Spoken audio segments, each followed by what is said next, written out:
Well, good afternoon and welcome to the Small Business Briefing. It is Monday, December 20th. I'm Rob Fowler, CEO of SBAM, and Brian Calley, the president of SBAM, is co-host. This is briefing number 224, Brian, of all the briefings we've done. Let me just mention it's sponsored by Marana Group. And I just want to say a particular thank you to Marana Group for underwriting this briefing really from the very beginning, and to David Roy, the owner of Marana Group and great friend of SBAM. Just want to, my heartfelt thank you to you, David, for your underwriting. This is a little bittersweet for me. It's my last briefing, and I won't make it to 225, but that's a bunch of briefings, Brian. It really is, and it's become a real core part of our communication, our relationship with our members. So it's something that we're intending for the legacy to live on. But it really, every once in a while, if I'm on vacation or you're on vacation, and we do something a little bit different during that time period. But yeah, it's gonna be strange not having any mustaches at all on the briefing. Well, you can grow one in about 10 minutes. So, if you really feel the need. Hey, Mondays are Data Monday, and it seems like it's as important as ever to check in on what's going on, to see whether, we're getting, it's getting more difficult or less out there, and in particularly in Michigan. Yeah, so I've actually got a pretty extensive data report today, and I was trying to decide when to do this, and I think I'm going to decide right now to surprise you, Rob, with a little montage that the team put together of our briefings. And we've done these before, but I have to say that this is the best one, and I think Sarah has it queued up to share with the team.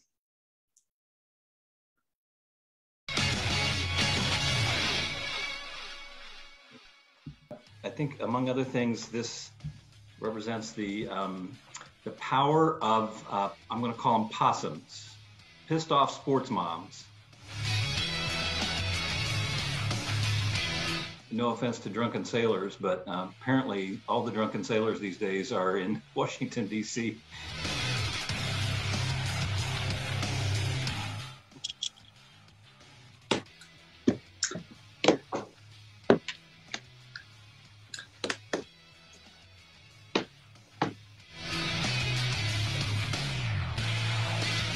There's no such thing as a peeing section in a swimming pool.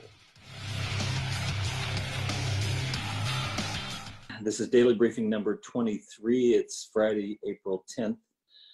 Good Friday. It's day 18 of Stay Home, Stay Safe. Good afternoon. Happy Cinco de Mayo. It's daily briefing, SBAM daily briefing number 40. And this is the 100th briefing from the Small Business Association of Michigan.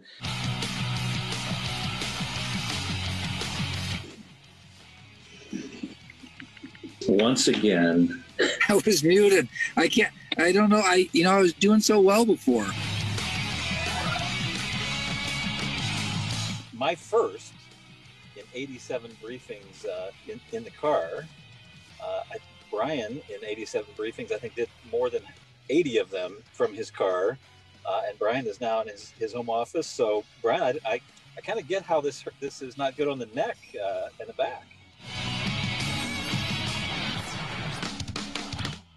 So if you are not a business owner and inclined to politicize, I would invite you to zip it in this form. We'll be back here tomorrow at 3 o'clock. Wash your face.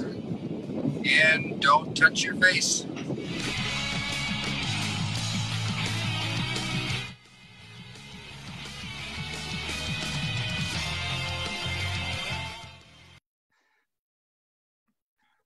Oh my goodness. Well, there's treasures in there, Rob. Treasures, I tell you. Glad I didn't disappoint this morning, this afternoon, today. Yeah, I do remember very vividly freezing, and when you said the don't wash your face instead of yeah, it was like, what do I say now? Yeah. Good stuff. All right, well, now back to business. We have our Data Monday and a bunch of things that are happening right now. So we'll cover and look at a few places that we haven't in the past. So here's a heat map for the United States of America, and you can see that the Midwest and the Northeast being the main areas. Although if you look at Minnesota and Michigan, they're not quite as dark as they were before, and we'll see as we look at the numbers that they have. There maybe is some signs of abating in our state. Looking at the last 90 days, the different regions of our state, you see the red and the green, Midwest and the Northeast. So both of those are the high places. Rhode Island still number one. As we showed you before, the curves showing the effectiveness of vaccinations,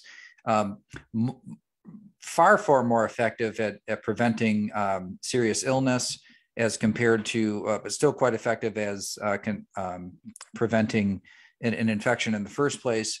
But I will say that all evidence is pointing to the idea that with the Omicron virus, that these lines might look more similar to each other. In other words, people that have received, two doses of Pfizer are still quite vulnerable to getting it. Although I think that you're still going to see a pretty big separation over here on the serious illness side of things. So taking a look at the U.S., this is just the last 90 days. So you see that it's, this upward trend continues. Pay no attention to this dip right here, because you can see that was when we had a dip in testing. But generally speaking, an upward trend on the nation as a whole. If you look at hospitalizations, so you do see the hospitalizations, they came down as the South numbers, the numbers in the South went down in America, but then back up with the Northeast, but do appear to be somewhat leveling off. We're going to look at Michigan's. Actually looks like it's finally started to decline. But you don't see the type of increase in deaths. Again, this is not for Michigan, but the nation as a whole. And then taking a look at Michigan, here's the peak that we're at right now. And as you can see, while that top is pretty jagged, generally it looks like it might be trending downward. And if you look at the hospitalizations, which is the main thing that I look at these days to see what's really happening out there, it's because regardless of what happens with tests, we know that hospitalizations, people show up at the hospital and they get sick. If we zoom in on hospitalization in Michigan, you'll see very clearly it started to go down. This is the 7-day average, and the black line is the 7-day average. And I love to see the actual numbers each day lower than the average. So that means that this average is going to continue to go down, because we know that each daily bar is getting shorter. So that's a good sign. It's been a long time since we've seen something that clearly looks like it's coming down. And I think this is important, because before we have the Omicron wave that's fairly likely to happen here, as we see it in certain places in Europe, it's best to not deal with two different variants at the same time. Still, Delta is very dominant in the US. Taking a look at Ohio, we're going to talk a little bit about something that Ohio is doing right now later on in the briefing. So I wanted to highlight that in this presentation. So you see that both their infections are getting up, they're in hospitalizations. Their hospitalizations are about the same as Michigan's, but keep in mind that Ohio is bigger than Michigan in terms of population, not extraordinarily bigger, but bigger. But their hospitalizations definitely trending up, but not, they don't look like they're peaking yet. And then looking at the deaths per day, that has also risen. Again, this is not the new Omicron variant. This is Delta that is still the dominant variant. And so we'll talk a little bit about the new one and actually what's frankly pretty good news. in terms of its severity. More and more evidence mounting that it's not as dangerous as Delta. But in Ohio, they're seeing the highest average daily deaths as they have in the entire pandemic. But keep in mind, they can set new records without reaching as high as Michigan is today and has been on several occasions in the past. So when they hit a new high, it doesn't necessarily mean it's any higher than Michigan. In this case, it's actually lower still. And looking at the United Kingdom, this is something that, this is going to be the place to look. I know I've been saying that over and over again, but now I'm saying it for a new reason. And that is because you see that as Omicron has kind of taken hold in the United Kingdom, some believe that it's already the dominant variant. You'll see the way that it's reached new record highs in terms of detected infections. But look over here, and this is reported deaths, the average daily deaths, and that is not going up at all. And so this is a fairly new spike. So it wouldn't be unusual to see that have some impact here, but clearly this still looks very different than this spike and this spike over here. And so I think this is an important distinction. Taking a look at the last 90 days there as more of a closer look at what's happening when it's not all scrunched up into the entire pandemic history. And you can see a sharp increase as the new variant takes hold. But the average daily deaths continues its flat downward sort of trend. Now looking at some other countries in Europe, you hear a lot of new restrictions in Europe, and this is why their numbers are pretty high. Although Germany has started to come down, both deaths and infections, and but it's not really clear whether or not this is a Delta wave coming down. I mean, the fact that they have this experience down here tells me that where the deaths have gone up, that it's more like what the U.S. is dealing with right now in Germany with the Delta wave, which is early indications are that it's more deadly than Omicron. A couple other European countries, just to take a look at, they're all seeing kind of the same type of thing. And then here's what I wanted to zero in on. In South Africa, this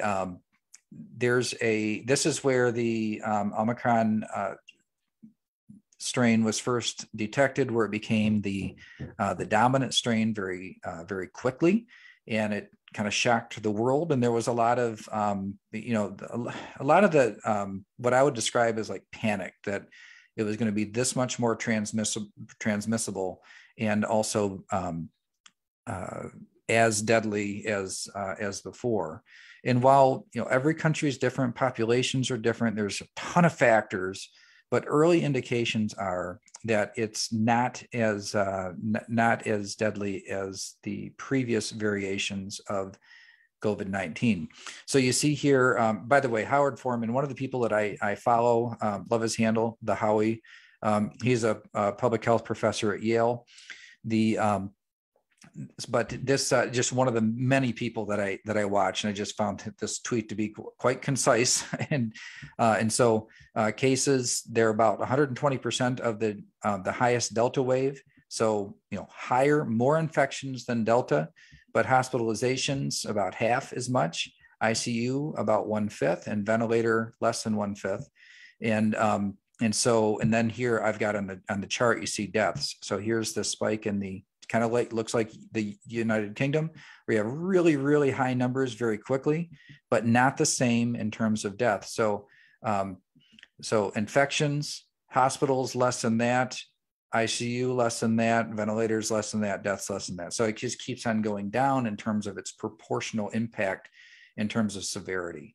And somebody had put together a 7-day average new deaths compared to new cases for South Africa and overlaid them. And I felt that this was quite telling and encouraging, frankly. I mean, it's not that, please don't misunderstand. I'm not saying that this isn't a threat. I mean, 50% hospitalization with 120% of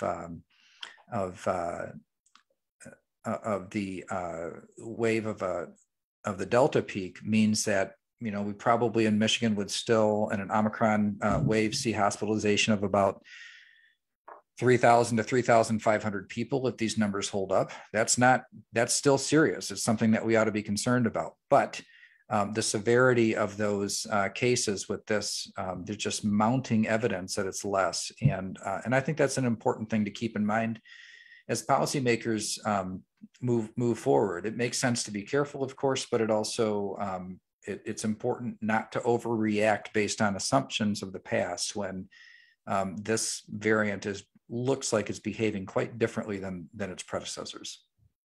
Well, that is at least good news, because Omicron has now been found in 46 states in the United States, including Michigan.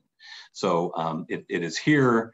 We knew it was coming, and is likely to run our numbers up, but hopefully not the hospitalization and death rates. You mentioned Ohio, and Ohio's done an interesting thing. Their numbers continue to go up, as you just showed.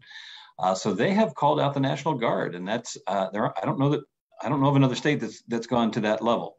Yeah, and so the federal government has sent out these teams, small teams of 22 people to support hospitals, and it's not like the National Guard has a bunch of extra healthcare professionals in terms of doctors and nurses to work inside of hospitals. But what Governor DeWine did in Ohio is to call up 1,050 people, and their job will be to help with hospitals. But there are a lot of different things that hospitals need help with. So 150 of them are medical professionals, in the sense that you would, when I say called up to help hospitals, we're all thinking medical professionals, right?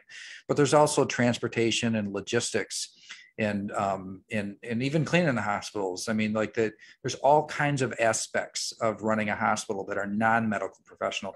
900 of these positions are for that. Another thing that has been happening is in terms of moving people out of the hospital when they're ready to leave, in many cases, because so many people in hospitals are older, including a lot that live in nursing home type or assisted living facilities and need ambulatory transportation. Some of our hospitalization today is due to the fact that there aren't enough drivers to get to move people back to where they live. And in some cases, they can't go back to where they were living before because of staffing shortages in those areas. So there's several bottlenecks in the system that are backing up the whole system. What Governor DeWine is doing is to alleviate some of those bottlenecks with the National Guard, utilizing their logistics and transportation, and just the versatility of what they can do, and hopefully it'll make a difference. Because as you saw in those charts, I mean, Ohio has got it's a Delta wave. It's clearly a Delta wave, while Omicron has been detected pretty much everywhere. It's in the sampling. It's still a relatively insignificant portion of the total, and so they'll definitely have a tough month in front of them, given where their numbers are at today and the trajectory of them. Yeah, the National Guard is an interesting dilemma, because it's a citizen army, and so you're pulling it. Presumably, if they're nurses in their private lives as well, and it's hard to pull people out of one place and deploy them. We've been tracking vaccine mandates. I suppose the natural extension of that is a booster mandate, and we're beginning to see that pop up some places. Yeah, at least in universities. We've had a few universities in Michigan that have gone first in saying that the requirement of students and professor and people on campus will be to not just be vaccinated, but also have a booster. And so that has not found its way into the OSHA rule. So the government mandate is one thing. So that's the part we'll talk about in a little while. But individuals, like any business owner watching this, you can set whatever terms of employment that you want. And but that's happened in some of these entities starting out. And it's noteworthy, because before, as mandates were kind of talked about, and there were a few early adopters, and then it kind of created a kind of a movement through the system. Well, if they're doing it, then maybe we should do it, and that sort of thing. It tends to build. So we'll keep an eye on whether or not that makes its way into the governmental rule requirements. I mean, if you want to do it on your own, that's of course your right as a business owner to require whatever you want to require in terms of employment at your location. But we'll make a point of ensuring that our advocacy efforts keep the government out from in between you and your employees. Well, let's talk about one of those. That is the vaccine mandate. Maybe to just remind people, this is the Biden administration has essentially directed the Occupational Safety and Health Administration to do a vaccine mandate. They have. It's been litigated, and the last we knew, it was stayed and by a state court, and then given to the Sixth Circuit Court. And on Friday, late Friday, that stay was lifted by the Circuit Court, surprising us a little bit. I do want to say, and I appreciate the fact that Sarah Miller and you collaborated to get that information out to our members on Saturday. We kind of prided ourselves in being the first with information that really impacts small businesses. And I appreciate the fact that you guys worked and got that out on Saturday. But tell us what's going on now and what business should expect.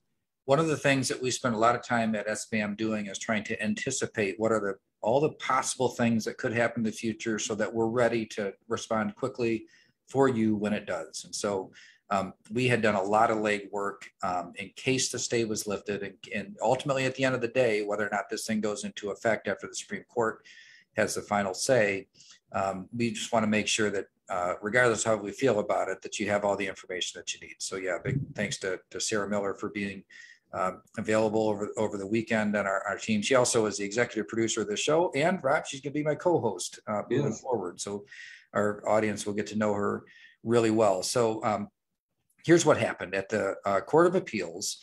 The normal process is that there's a random selection of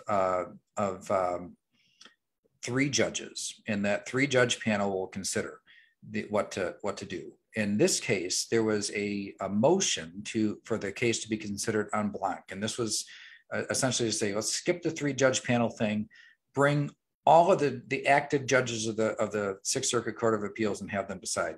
So those judges have to essentially vote on whether or not they want everybody to have a say on this. It was 8-8.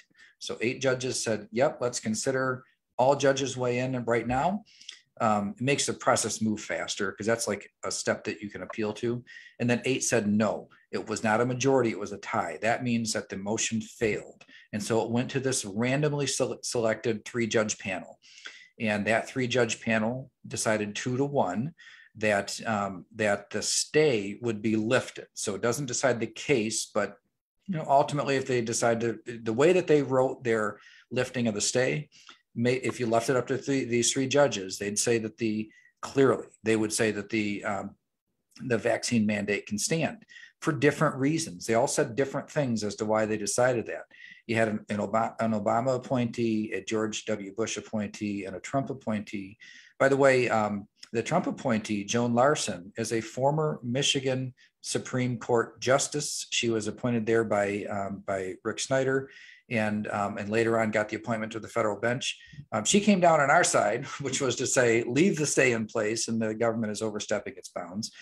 The other 2 said that it didn't. Now, you could go to the full Court of Appeals and ask for all the judges to weigh in again now in the regular process, but there's no time for that. And so the litigants in the case, and this case is mainly the states, although SBAM has weighed in with an amicus brief on this case as well, the litigants then go directly now to the Supreme Court. And at the Supreme Court, they will decide whether or not they want to take it up. If they leave things as they are, they could say, nope, not interested.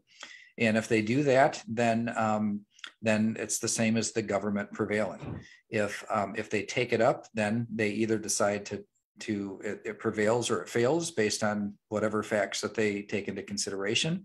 And in the meantime, will they stay the enforcement of it or not? That's the big question. The Sixth Circuit is assigned to Justice Kavanaugh, We don't really, Justice Kavanaugh is pretty new. We don't know a lot about him, how he views these emergency orders. He has not granted a lot of emergency requests in the past, but rather to pass it on to the full group. So we're going to learn a lot about some of the newer justices on the court. On some of them, Gorsuch, Alito, Thomas, and Alito, Gorsuch, Thomas, and Barrett they all seem like, pretty solid that they're going to be opposed just based on their philosophy and history of decisions. Roberts and all of the appointees of the Democratic presidents will almost certainly decide in favor of the government, that it can happen. And then, so really Kavanaugh might be the swing vote here. So we'll learn a lot about how he handles this emergency request. Right. So just from a practical standpoint, this is now that the stay has been lifted, it's scheduled to go into effect January 4th. Will that continue on its timeline, or what's happening there? So there were two important dates. It was technically the rule went into effect on December 6th, and then the vaccine mandate and testing portion of it went into effect or was scheduled to go into effect on January 4th. What OSHA has said was, given the fact that the court added all this uncertainty into it and stayed and now not stayed, that they're giving up on those original dates, and they published new dates. And those new dates are that you have to have the rule takes effect or will be enforced on January 10th, but the vaccine portion of it, the vaccine mandate, wouldn't be until February 9th. So the 10th, what would happen is you'd have to have a plan in place. And we can give you a link to a model plan so that if you want to get it, ready just in case you need it. It's kind of a plug and play thing, not terribly complicated to have that. It's complicated to administer, not complicated to have the piece of paper with the plan on it. That, and also masking of unvaccinated employees would have to happen on January 10th. And then as of the 9th of February, you'd have to have the regime in place for testing and record keeping and verification of vaccination status. So they pushed those dates out, but I will be shocked if we do not hear from the Supreme Court ahead of January 10th, which is the first new date that OSHA put out. All right, something we'll be continuing to watch and keeping everybody up to date on. Before we sign off today, Build Back Better, we've been tracking it.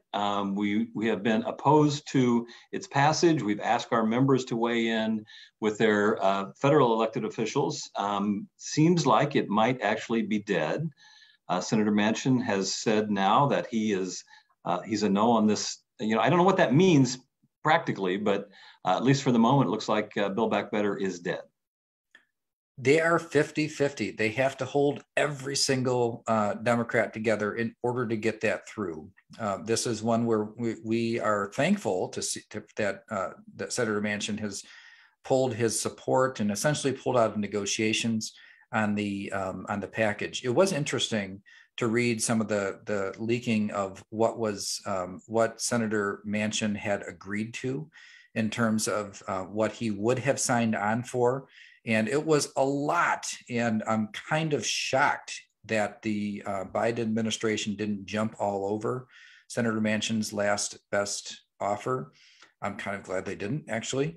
But as you look at it, and whose fault or whatever it is on this, Senator Manchin clearly was willing to go way down the road to get something done, but wasn't willing to go along with the accounting gimmicks that people were playing to make it look like it wasn't as expensive as it was, and kind of put his foot down on a few items. But there is, it's the legislative process is never really over, and right.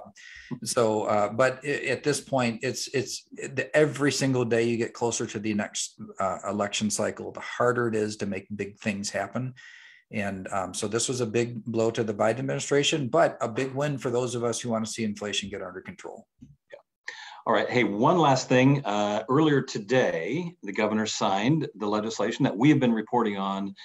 It was the big economic development incentive package, but it had some really good small business elements in it as well. And we had a couple of representatives there at the bill signing ceremony. Yeah, there are three different things that are going to be of interest to small business owners. The grant that makes up for some of the property tax and unemployment insurance and license and fill payments over the course of the time you were shut down, that system has to be built from scratch. It'll be handled by Treasury and state government. I think that they're aiming to launch that this spring, but it's going to be a couple months before we know the details on how that money gets out. But in the meantime, really a great opportunity to get some small business support at a time when they're really looking to get a big business incentive package passed. All right, well, that is what we have for you today. Hey, Sarah, will you turn on your camera and unmute yourself for just a second? I am signing off, and I just want to say, Brian, to you and to Sarah, best of luck. I know you're going to do a great job of keeping everybody informed, and best of luck to you. Hey, thanks, Rob. We're going to keep we'll keep the coffee on for you. All right. Thanks, Sarah. Thank you, Rob. All right. See you all around. Hey, no briefing on Thursday or the following Thursday. So Brian will be back on Monday. Yeah, we'll see you on Monday, and then you'll look to hear from us. If the Supreme Court does something before Christmas, you'll still hear from us. So watch your email inbox if you see something kind of percolating out there in the news.